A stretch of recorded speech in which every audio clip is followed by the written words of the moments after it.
Hello, bachcho, let's read the question first. The question says the horizontal straight conducting rod of length L and mass m is suspended by two vertical wires at its ends. A current I set up in rod through wires. How much magnetic field should be set up normal to conduct in order that the tension in wires is zero? So बच्चों सबसे पहले आपको समझना होगा की concept क्या use हो रहा है. So की concept is force on current carrying conductor. Force on current carrying conductor. ये है बच्चों आपका.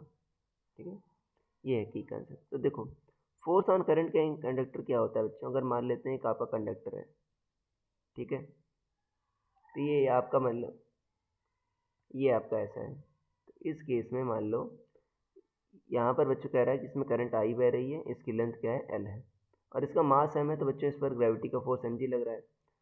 ठीक है, तो अगर कह रहा है कितना बच्चों नॉर्मल मैग्नेटिक फील्ड सेटअप किया जाए जिससे आपका टेंशन वायर जीरो हो जाए.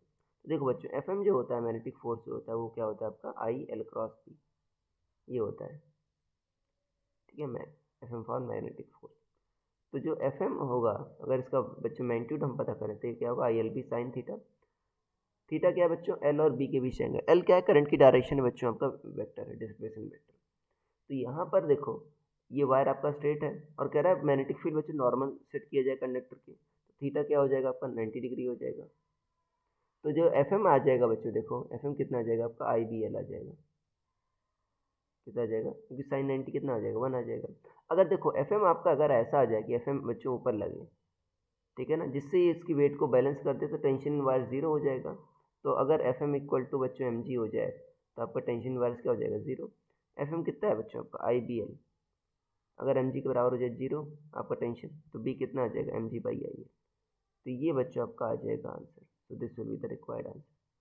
सो I hope you understood it well. Best of luck.